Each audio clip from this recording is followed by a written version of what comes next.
સાગબારાના જંગલની જમીન પર જંગ, 12 ગામના ખેડૂતોનો હકનો હલ્લાબોલ। વિશ્વ આદિવાસી દિવસે જ હકની લડાઈ, ખેડૂતોના આંદોલનને લાગ્યો રાજકીય રંગ। સારામાં સારું ઉપજ લે છે તો છેલ્લા 2 વર્ષથી ખોટી રીતના એમને રોકી રાખ્યા છે। એ સમજાતું નથી। ખરેખર આદિવાસીઓ સાથે ન્યાય થવો જોઈએ। આ બિલકુલ હળહળતો અન્યાય। આજે જે ખેડાણવાળી જે જમીન છે એ ત્યાં સ્થળ પર આવો તો તમને ખ્યાલ આવશે। ભૌગોલિક દ્રષ્ટિએ ત્યાં બેઠા બેઠા જે સેટેલાઇટના નકશાના આધારે નિર્ણય ના લઈ શકાય, સાચી માહિતી તમને ના મળે। નર્મદામાં જમીનનો એવો જંગ છે જ્યાં એક તરફ છે વર્ષોથી જમીન ખેડતા આદિવાસી ખેડૂતો તો બીજી તરફ છે વન વિભાગના નિયમો। ખેડૂતો કહે છે આ જમીન અમારી રોજીરોટી છે, વન વિભાગ કહે છે ગ્રામ સભાનો ઠરાવ હશે તો જ મંજૂરી, અને આ બંને વચ્ચે હવે સળગી રહ્યો છે સાગબારાનો જમીન વિવાદ। નર્મદા જિલ્લાના સાગબારા ખાતે જે ખોપી ગામે છે, અન્ય બીજા 12 ગામો છે, 12 ગામના લોકો જંગલ જમીનના આદિવાસીઓ ખેડવા જતા વન વિભાગે અટકાવ્યા હતા। છેલ્લા 25 દિવસથી વનકર્મી અને પોલીસો વચ્ચે ઘર્ષણ થઈ રહ્યું છે। આજે વિશ્વ આદિવાસી દિવસ છે, ત્યારે આ આદિવાસીઓ પોતાના હક માટે અહીં ધરણા પર બેઠા છે। ગઈકાલના બેઠા છે, ત્યારે રાત્રે પણ જેઓ અહીંયા જ ગાડી બેસી ગયા છે। તેમની સાથે હવે ખાસ વાત કરીએ તો સાંસદ મનસુખ વસાવા છે, તેઓ પણ આ ધરણા પર બેઠા છે। હું તમને બતાવવા જઈશ કે નાંદોદના ધારાસભ્ય ડોક્ટર દત્તાબેન દેશમુખ છે, લીલાબેન છે, જે આગેવાન છે ભાજપના। ખાસ કહી શકાય કે જે જંગલ જમીનનો વિવાદ છે હજુ વધુને વધુ ઉગ્ર બનતો જાય છે। ખેડૂતોના આંદોલનને હવે રાજકીય સમર્થન પણ મળ્યું છે। સાંસદ મનસુખ વસાવા અને નાંદોદના ધારાસભ્ય ડોક્ટર દર્શના દેશમુખ સહિત આગેવાનો ખોપી ગામે ખેડૂતો સાથે ધરણા પર બેઠા। સાંસદ મનસુખ વસાવાએ ડીએફઓ પર ગંભીર આક્ષેપો કર્યા છે।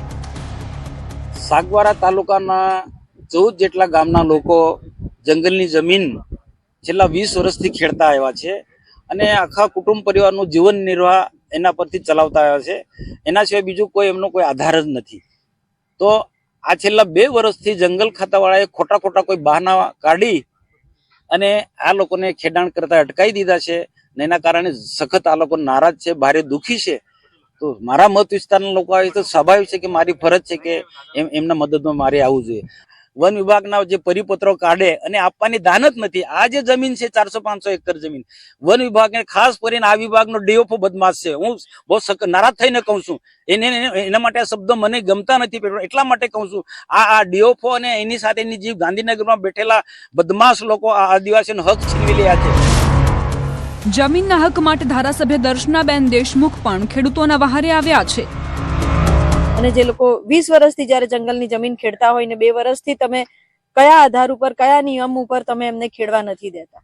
જ્યારે ઉમરપાડા તાલુકાના જે ખેડૂતો છે એ ખેડી રહ્યા છે, તો સેમ એવી રીતના સાગબારા તાલુકાના બી ખેડૂતો ખેડતા હતા। તો આ બંને માટે અલગ અલગ નિયમો કેમ બનાવવામાં આવ્યા?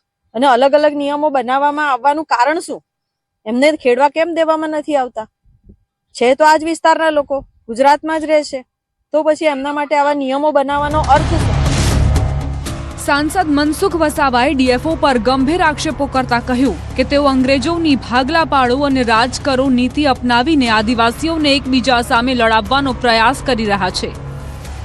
જેટલા જે અમારી પાસે જે આધાર પુરાવા છે બધા જ પુરાવા પણ એમને આપ્યા છે। તો પણ છતાં પણ શું છે, કેટલાક ફોરેસ્ટના એવા કાયદા એવા છે ને સામે આદિવાસીઓમાં ભાગલા પડ્યા છે।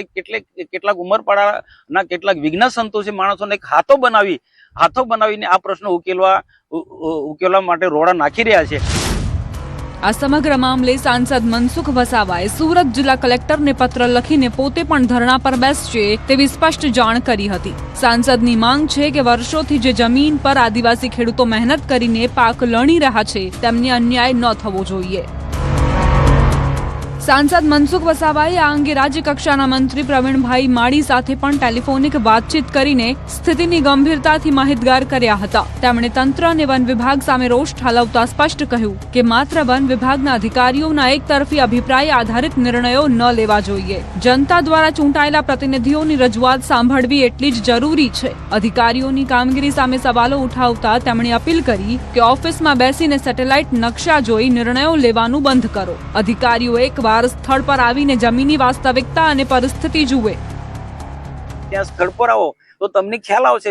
ભૌગોલિક દ્રષ્ટિએ ત્યાં બેઠા બેઠા જે સેટેલાઇટના નકશાના આધારે નિર્ણય ના લઈ શકાય. સાચી માહિતી તમને ના મળે. સાચી માહિતી પ્રવીણભાઈ માળી સાહેબ, તમે અહીંયા આવશો, અહીંયા જ્યાં સાગબારાના ખેડૂતો જંગલની ખેડાણ કરે છે એ, અને સામે જ રોડના સામે જ ઉમરપાડા તાલુકાના ખેડાણ કરે છે ખેડૂતો. એ સ્થિતિ તમે અહીંયા સ્થળ પર આવશો તો તમને ખ્યાલ આવશે, તો તમે સાચો ન્યાય કરી શકશો. ન્યાય કરો તો એકલી અધિકારી, આઈએફએસ અધિકારીઓ કે ડીઓફઓ કે ગાંધીનગરમાં બેઠેલા આઈએફએસ અધિકારીની એકલી વાત ન માનો. અમારા જેવા ચૂંટાયેલા સંસદ સભ્યની પણ વાત માનો. અમે પણ લોક પ્રતિનિધિ છે. સાગબારા જંગલની જમીન અને વર્ષોથી ચાલતો હકનો વિવાદ. જંગલની જમીન ખેડવા 12 ગામના આદિવાસી ખેડૂતો છેલ્લા 24 કલાકથી ધરણા પર બેઠા છે. ખેડૂતોએ રાતભર ખેતરોમાં જ ધરણા કર્યા અને આજે વિશ્વ આદિવાસી દિવસના દિવસે પણ આંદોલન યથાવત રાખ્યું. સાગબારા તાલુકાના 10 થી 12 ગામોના ખેડૂતો વર્ષોથી જંગલ જમીન પર ખેતી કરતા હોવાનો દાવો કરી રહ્યા છે. ખેડૂતોને ખેડાણ અટકાવવા અને કાર્યવાહી અંગેની નોટિસો આપવામાં આવતા રોષ જોવા મળી રહ્યો છે. ખેડૂતોની માંગ છે કે ઉમરપાડાના કેટલાક વિસ્તારોમાં જંગલ જમીન પર ખેડાણના મુદ્દે જે રીતે રાહત આપવામાં આવી છે તેવી જ નીતિ સાગબારાના ખેડૂતો માટે પણ લાગુ કરવામાં આવે. છેલ્લા 2002 થી મારા પૂર્વજો, મારા બાપ દાદા અને એ સમય પહેલાથી આ લોકો જંગલ જમીન અમે ખેડીએ છીએ. અમે 2008 ની અંદરથી દાવરજીઓ ટ્રાઇબલની અંદર જે પ્રોસિજર છે એના હિસાબે અમે જમા કરી છે, અને હાલમાં પણ હમણાં જે વચ્ચે ફોર્મો બંધ થઈ ગયા હતા હમણાં આપ્યા છે, એના હિસાબે અમે કાયદાની રૂએ એમને જમીન ફોર્મો બધા ભર્યા છે. અમે મુખ્યમંત્રી એમ રજૂઆત કરી છે કે આ વસ્તુ ખોટું થઈ રહ્યું છે કાયદાના હિસાબે. હવે આ કેમ નથી, અમે ઘર્ષણમાં ઉતરતા નથી. હાલમાં અમારા સાહેબ જે છે કે ભાઈ એમને જે પ્રમાણે અમને આગેવાની કરી છે અને જે પ્રમાણે કીધું છે કે ભાઈ આપણે ગાંધીના ચિંધ્યા માર્ગે આપણે જવાનું છે શાંતિથી, ને આપણે એ પ્રમાણે આંદોલન કરવાનું છે. અમે રાહ જોઈશું, જ્યાં સુધી બેસાય ત્યાં બેસીશું, જોઈશું. અમારું જ્યાં સુધી ગુસ્સો ઠંડો છે ત્યાં સુધી રાખીશું, પછી આગળનું અમે જોઈ લઈશું. છેલ્લા 25 દિવસથી આદિવાસીઓના હક અને ન્યાય માટેની લડાઈ લડી રહેલા ભાજપના અગ્રણી અને ખેડૂત આગેવાન હજુ પણ અડીખમ છે. આદિવાસી ખેડૂતોને ન્યાય મળે અને વર્ષોથી જે જમીન પર તેઓ ખેતી કરતા આવ્યા છે તે અંગે યોગ્ય નિર્ણય લેવાય તેવી માંગ સાથે તેમનો સંઘર્ષ યથાવત છે.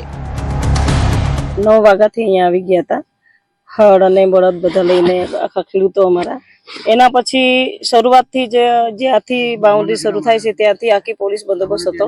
આ લોકોનો ફોરેસ્ટના જે કર્મચારીઓ અમને ઘૂસવા નહોતા દેતા, પણ અમે ટસેમસ અમે ના થયા અને પછી અમે આખા ખેડૂતો અંદર જમીનમાં ખેડવા લાગ્યા. પછી તરત જ આ લોકોનો કાફલાએ અમારા ઉપર બહુ ઘર્ષણ બી કર્યું, અંદર નહોતા જવા દેતા. બીજી તરફ સુરત વન વિભાગ પોતાની દલીલો પર મક્કમ છે. સુરત વન વિભાગનો મત છે કે જ્યારે નર્મદા જિલ્લો અસ્તિત્વમાં નહોતો આવ્યો ત્યારે આ ખેતીવાડી જમીન ભરૂચ જિલ્લા હેઠળ આવતી હતી. વર્તમાન સમયે આ જમીન સુરત જિલ્લામાં પડે છે. નિયમ મુજબ જો સુરત જિલ્લાની સ્થાનિક ગ્રામસભાનો ઠરાવ હોય તો જ આ જમીન પર ખેતી માટેની કાયદેસર મંજૂરી મળી શકે. अगर यहाँ की ग्राम सभा वहाँ के लोगों को ठहराव दे दे, मंजूरी दे दे लिखित में ऑन पेपर कि आप लोग यहाँ पे वर्षों से खेडान करते हैं, और लिखित में अगर ये जो परमिशन है, ठहराव है, वो FRA एक्ट के तहत आगे जो प्रोसेस होता है उसमें TSP का, DLC, SDLC का, अगर वो ठहराव से, मंजूरी से, सबकी सहमति से अगर वो पास हो जाए तब ये जो सारा इशू है वो सॉल्व हो जाए. આ જ કારણે હવે સરહદી જટિલતા ઊભી થઈ છે. જમીન સુરત જિલ્લાના ક્ષેત્રમાં છે, પરંતુ તેના પર પેઢીઓથી ખેતી કરનારા ખેડૂતો નર્મદા જિલ્લાના વતની છે. આ સ્થિતિમાં ન્યાય કઈ રીતે આપવો તે પ્રશ્ન ગૂંચવાયો છે.